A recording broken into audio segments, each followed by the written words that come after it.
Hey everybody, Dennis Tooley here with the MS Warriors Way. And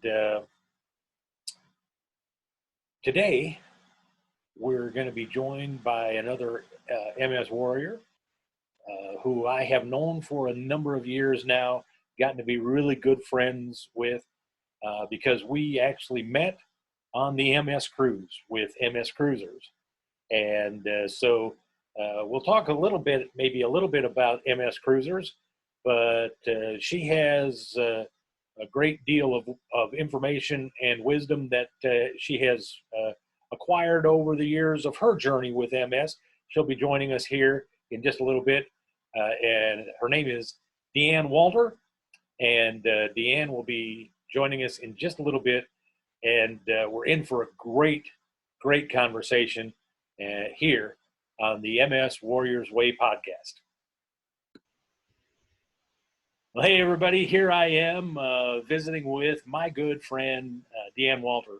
DeAnn and I, as I said in the opening comments, we met through a group called MS Cruisers. And Dee, I want to talk a little bit about that after a little bit, but I want to help our viewers and our listeners get to know a little bit about you first before we talk about that. But tell us a little bit about your journey with multiple sclerosis. What was it that kind of led you to the point where you said where you were seeking a diagnosis of something? What was it that led to your diagnosis with MS? Walking wobbly and into walls, and then my feet feeling like they were 100 pounds. I couldn't lift them off the ground. But I went to the doctor, and at that time, my symptoms were funny walk, numb hand, and if I looked at my feet, I felt buzzy in the back of my neck. So the way doctors are with women, they usually go, 3 different symptoms, not all in the same place. Here, go to the psychiatrist. That was always the fun part when I was having issues, and they'd go in and it might be you need to have some physical therapy, or you need to do this. And when none of those things really solved the puzzle, then it was, well, you probably should see a psychiatrist, because it's got to be in your head. Sad. Like, well, actually, it was in my head, but not what they were thinking, Right. So. Yeah, good point. So right. Going through the diagnosis process, then what was that process like? How long did it take for them to kind of get to the place where they realized, okay, maybe it's not in her head, maybe there is something happening, and what did it take for you to finally get the diagnosis? That was the day that I went in to vote. First time we voted in Frederick, because we haven't lived here all that long. But anyway, it was back in 2000. So I kind of stumbled in as I went to go to the voting booth. And people are looking at me kind of funny. And I'm realizing something's not right. And it just kind of started right before I walked in the door. I'm not sure why. Anyway, so I voted, came out, wobbled back to my car, and then drove home, which is not that far from where I, was voting. So then I went to get out of the car and plop right on the ground. Nothing working anymore. I couldn't even get myself up because nothing, I could feel nothing. So neighbors called 911 and got the guys to come pick me up and haul me off to the hospital. I was kind of lucky this time because I had a doctor that wasn't the kind that would go, maybe you should go talk to somebody. Anyway, he's like, I have a feeling you have MS, and we're going to send you off to get an MRI. And a couple hours later, he comes back and he says, I hate to have to tell you this. And then he told me, and then I went, well, what do we do about it? That was my reaction. It wasn't cry. It wasn't set, nothing. It was like, okay, what do we do? What do we do? So 5 days of Solomedrol. I got like 3 or 4. No, at the time there was only 2 medicines to choose from. Because beta-seron, I think, was lottery, maybe. I'm not really sure. But even if it was only 2 or 3. So I read through them, and just like anybody else, what are you going to do? Do you want to give yourself a shot every day, or do you want to do it once a week? Who chooses every day? Nobody. Yeah. So I chose once a week, and I still couldn't do the shots because they were intramuscular. Those just, it's not soft.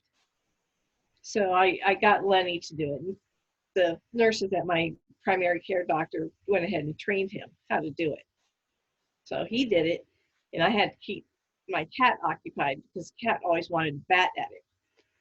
So I'm leaning over all the time with my hand down, trying to feed the cat so he doesn't disturb. It was a whole process.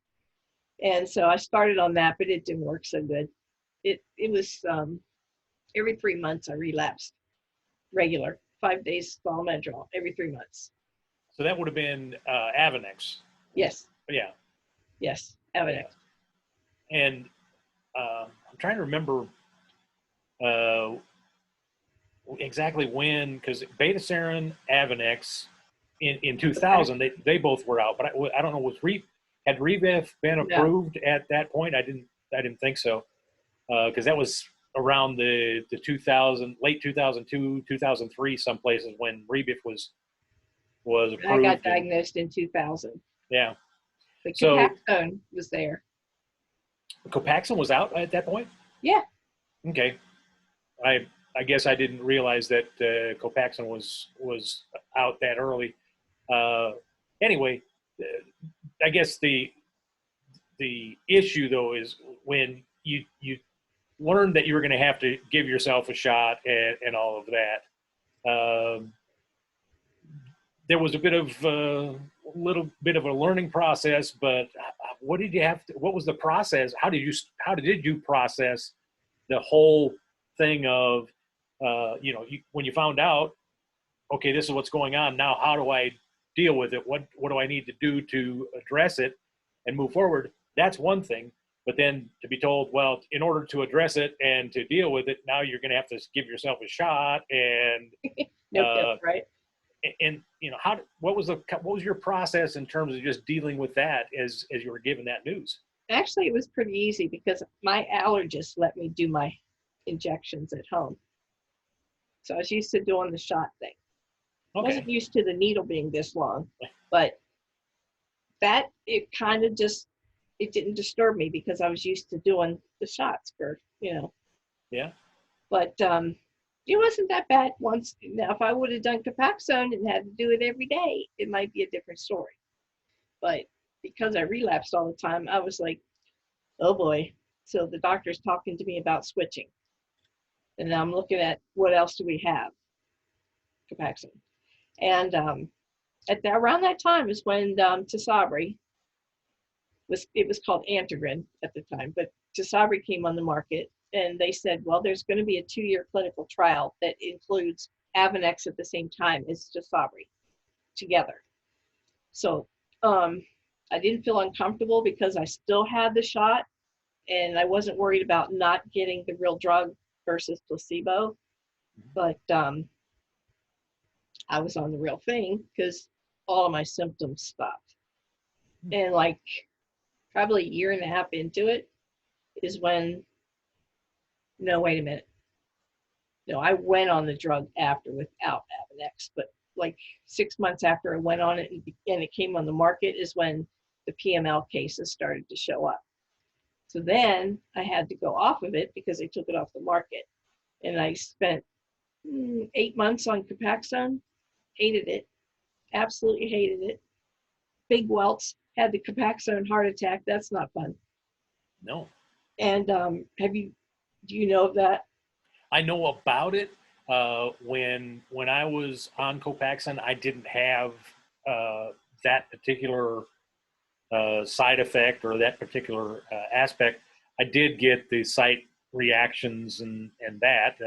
In fact, my wife always said she didn't want to go to the beach with me because she was afraid people would think that she was abusive because of all the bruising and that. I was like, it doesn't look like a fist, honey. I think you'll be all right, But yeah, I'd get those really bad spots from that.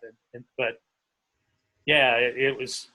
I didn't have the Copaxone heart attack that you talk about, and I have heard people mention kind of that feeling and that side effect that kind of comes with some medications like that. So Yeah, yeah. So 8 months, that's all I stayed because I think they had people going down to DC and begging the FDA to put it back on the market because it worked so well.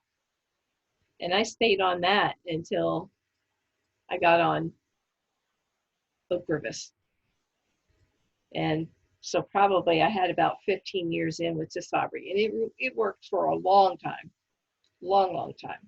yeah, But the JC index for the virus that causes PML got to 3.22, and the doctor was like, "We usually take people off when they hit 1, so we're going to take you off of it, and you're going to try this new one."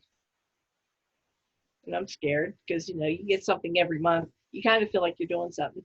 You go to a every 6 month drug, and you're kind of like, you don't feel right, But then after a while, that was good.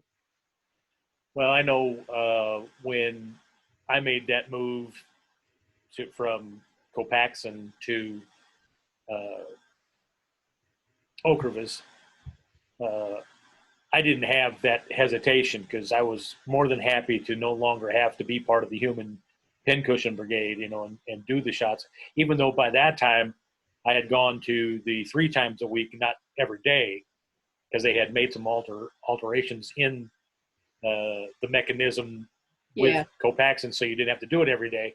But even then, 3 times a week, it was still, you got to get psyched up to do the shot, And so when it came as an option, and my doctor and I talked about all of the side effects and all of the potential problems and all of that, it was still kind of a no-brainer for me to say, okay, I think I'm going to make that move.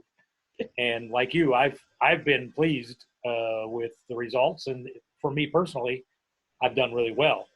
I know I hear stories of people that haven't reacted necessarily the same way I have, because we're all individuals and different. But it's You mean to Ocrevus? to Ocrevus, yeah.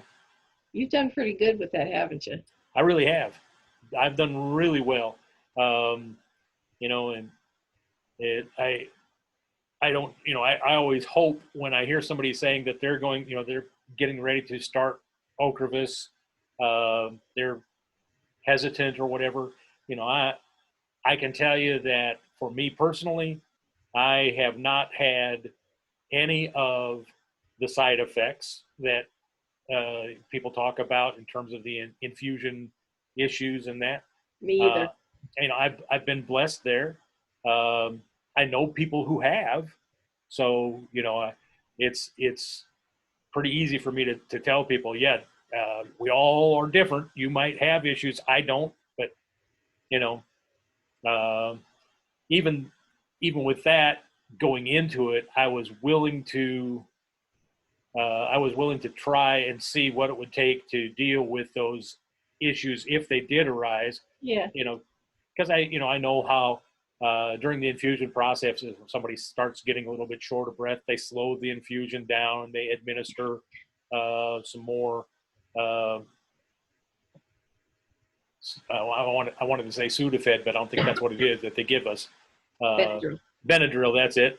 I had that MS brain moment going on there, but yeah, uh, like I said, I was willing to deal with those things as they came, because they told us what they would do if that happened. But luckily for me, I haven't had any of those issues. So That would have been scary for me because well, once you're on to Sabri, anything going backwards is weaker. yeah. Doesn't work as well. So I was like, I didn't have a choice, but I wasn't scared either.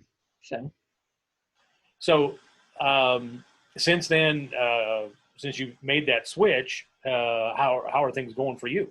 Doing good. Haven't Good. had a relapse. Haven't had any progression that I know of. Yeah. I don't think my last MRI showed anything, so I'm good. Well, and that's that's the hope that everybody, pretty much with any of your medications, they want to slow the progression of the disease, and they don't want to see any new activity when they have a new MRI. And again, if you had switched to one of the oral medications or whatever, you'd be looking for the same hope out of all of them. And so when you have that response on any medication you are, that to me, that's good news, regardless of what the medication is, that it's actually doing what it's supposed to in slowing down the progression of the monster, So let me ask you this. Through this process, you diagnosis, getting treated, and just all of the different things, and still, when you were even on, on Avonex and going on even when you went to Sabri, did you have an occasional flare up? Did you have any activity then, or did Tysabri pretty much keep it under control for the most part? I might have had 2 or 3 relapses in 15 years, which is still pretty darn good. I was going to say that overall, pretty remarkable. Yeah. And I can't do steroids anymore because the weak bones, I just walk across the floor and break ankles at the same time. Both of them. We're on a trip, cruise actually. So I do that other shot. I can't think of it. Antigrin? Yeah. Is it Antigrin? I think that's. No. That's the first name of Tysabri. Anyway, the one that you give yourself a shot, Acthar. That's okay. Acthar. That's the only thing that I was allowed to do each one of those times. And that's not fun either. Yeah. Because it's really, really thick. Have you ever done it? I have not. Okay. That's like something I have not had to reach out to try it and stem off any symptoms or anything. So I haven't had to do that in a long time. I think, how long have you been on Ocrevus? I started it literally the month that it was approved by the FDA. I made that switch over right away. So I've been on it about the same time as you. Yeah, I think if I remember right in our conversations that we've had, we were maybe a month or 2 different in terms of our cycle of infusion times. I don't remember exactly. I'm due in July. Yeah, and I think I'm due in June. So, yeah. Okay, so how long have we been on it? When you take something every 6 months, it's hard to keep track. It's like when I was on Tysabri, it was like, oh, I've been on it 4 years. People ask me now, and I'm like, yeah, it's been 2 years. I don't know if it's been 2.5 or we're coming up on 3. I don't know.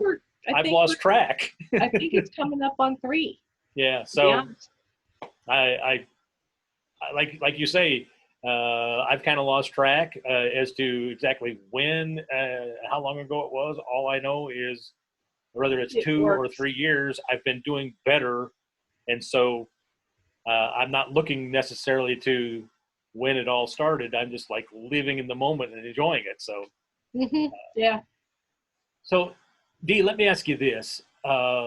In this process, again, we've talked about, you doing better with Tysabri, but still having some up and downs with it, and having issues from day one, from pre-diagnosis through diagnosis to where you are. How do you deal with the day in and day out of this monster that we have gnawing away at our nervous system, and still have the ability to smile and laugh from time to time? What do you do to find encouragement in the middle of the battle? I think my support group, because because I'm a co-leader. I kind of like, that's where my focus is. How do I make all those people feel better? And that right there is what makes me deal with it a whole lot easier. And the fact that the medicine's kept me stable, so it hasn't really done anything to make me, how would you put it? it doesn't make me think about it every day because I don't have that symptom that puts me down every day. Mhm. It's kind of like you can ignore it. You know, some things are limited, like my length in walking is limited. That starts to bug me. But other than that, I just kind of forget it and talk to others with it. Yeah. It's probably Well, not the best to ignore, but that's well, and I don't know that even on good days, I don't know that we necessarily find ourselves ignoring it. We just don't give it so much attention.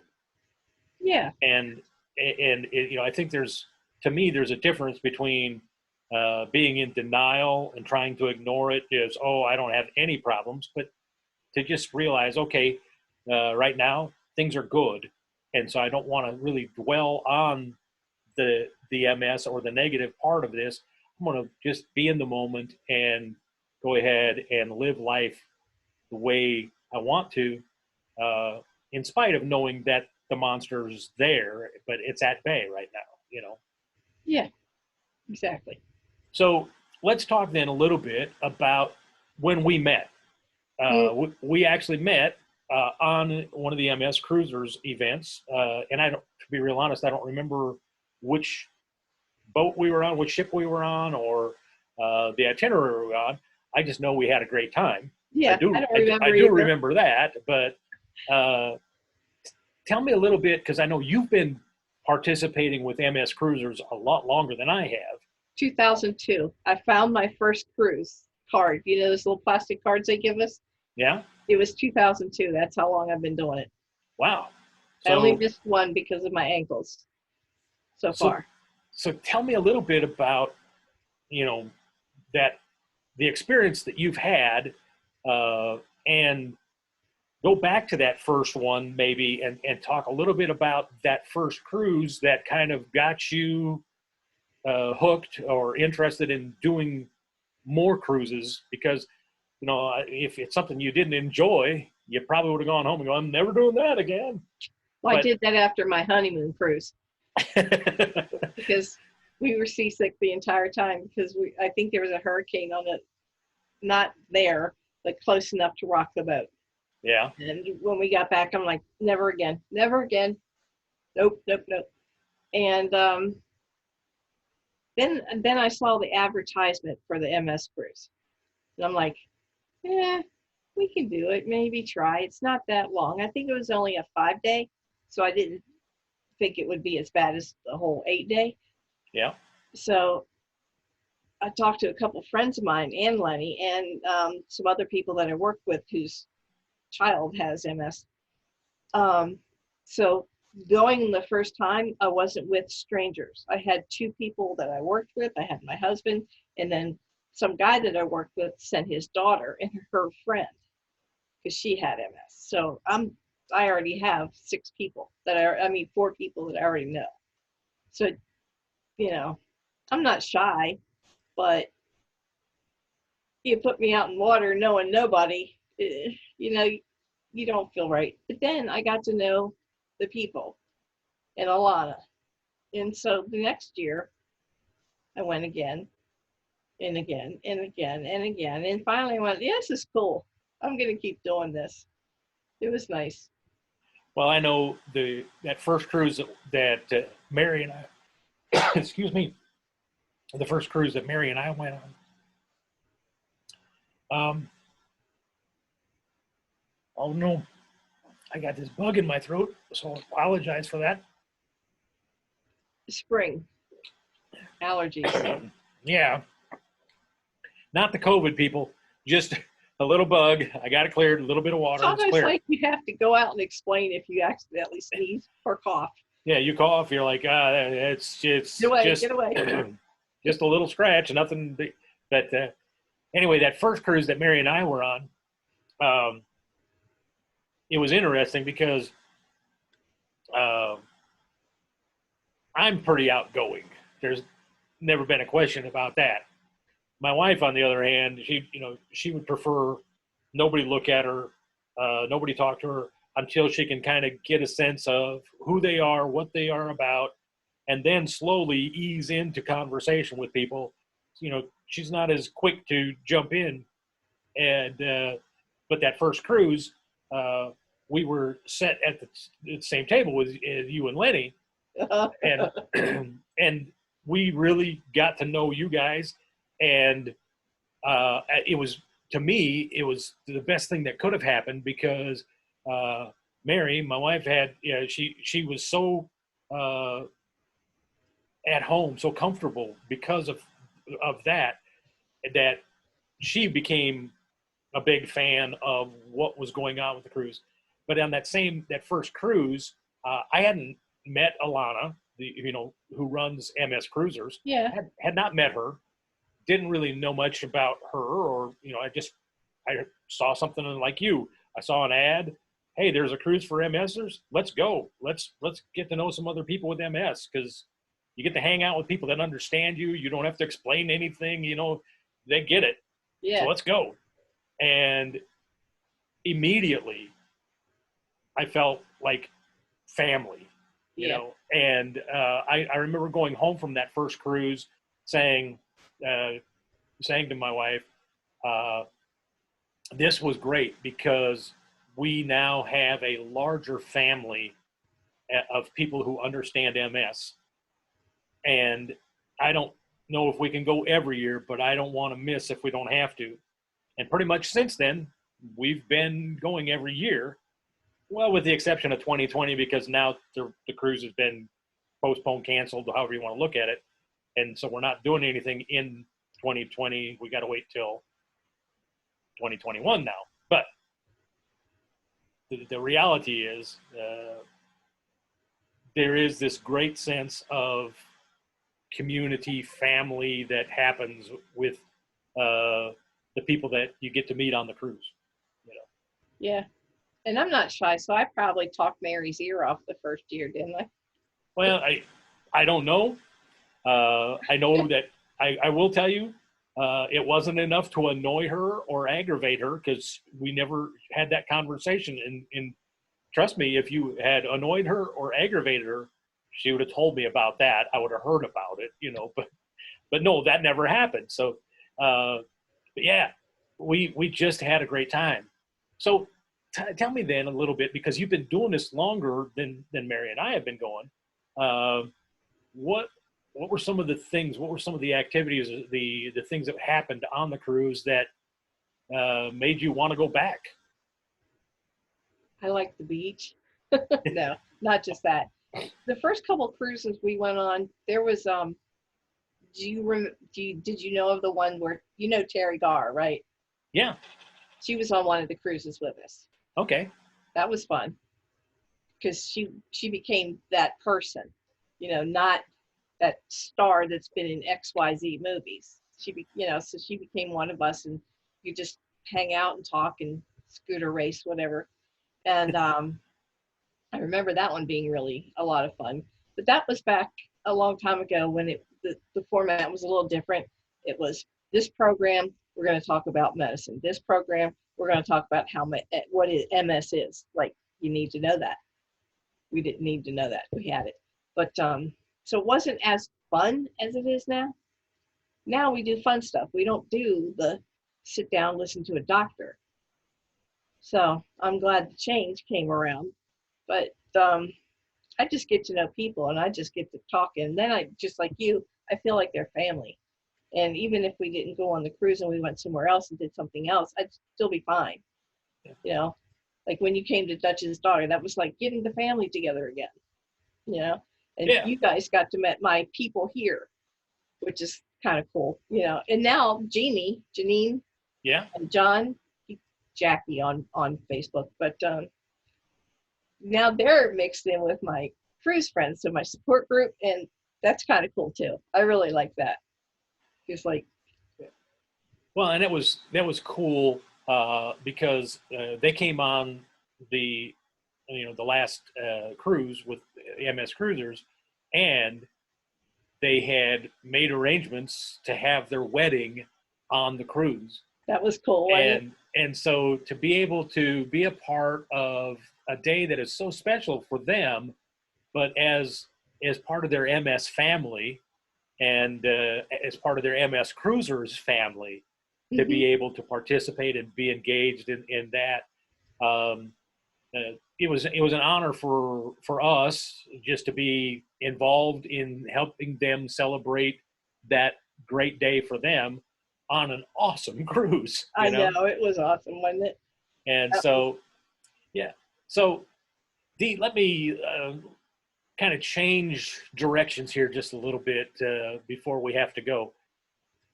Somebody is tuning in, either they're listening to this on the audio version or they're watching this video of the MS Warriors Way podcast.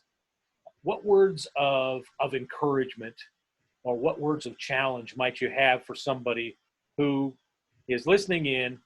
They're kind of dealing with the day-to-day grind, just like all of us have to with MS. But what words of encouragement or challenge might you have for them? um, I usually will challenge someone to, if MS is a big focus for them, that means their medicine's not working normally. Normally, not always, normally. And I usually try to get them to talk to the doctors and maybe make a switch and get better. That happened with one of my friends here that goes to my support group.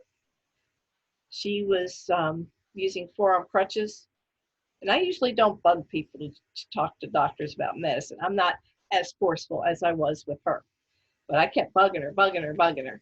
And she switched to Sabri, and then she got off the forearm crutches and walked around in high heels, which kind of, I can't walk around in high heels. But I mean, so I kind of make people try to be better and make better choices, if that makes any sense. Yeah. Because if you're not doing good, fix it. Don't settle. So, Well, and it's one of those things that I say quite often is you have to be your own advocate. And so if there is an issue where you think something's not right, have that conversation with your neurologist, have that conversation with your doctor, your primary care physician, whoever it is that will listen, have that conversation to find something that's going to help keep the monster at bay and keep the progression of the disease down, you know, and be your own advocate because you nobody only else is going got to do it for yourself. you. Yeah. Yourself and your family. That's the only people who are going to speak up for you. Yeah. But Well, Dee, I want to thank you for taking a little bit of time out of your schedule to hang out with us and to tell us a little bit of your story, your journey with MS, and you know, I it would was probably fun. I would probably sit here and talk about cruising all day long, I know, who can't? just I mean, because there's nothing you can say bad about cruising. it's to me it's the greatest vacation you can go on. You check into the equivalent of an all-inclusive resort, Uh-huh. and while you sleep, that cool resort takes you to other cool places. I'm like, Yep. bonus. And then to do it with the group MS Cruisers, uh, again, you're cruising with people that get you. They understand what you're going through, um, and you don't have to explain if I don't feel like I want to go to that activity. I'm just they okay. I don't want to go to the pool. It's too hot today. Yeah, and You don't have to say why. That's what the pool's for. they completely understand, and that's the part that I find that just so refreshing is uh, they get it, and so it's a No great time to questions. get. So No, never anyway, any questions. like I say, I could talk about cruising all day long, and then the MS Cruisers I can just go on again because I think it's a fantastic group, and Alana and the folks from Fun Cruise and Travel who manage and bring all those great cruises together.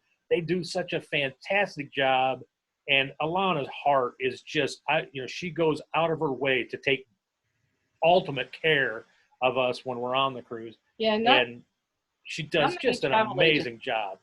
Not many travel agents go with the group to make sure everything goes smoothly, which is really cool too. Yep, You know? and like I say, over the years she's become just a wonderful friend. Uh, I I hold her dear and part of the family now, and so Anyway, I'm going to get sidetracked and go back to talking about that forever. And so, but thank you, Dee, for taking some time, being part of the Thank you podcast too. today. And for those of you who are listening in on the audio version, please subscribe to the podcast and leave us a comment.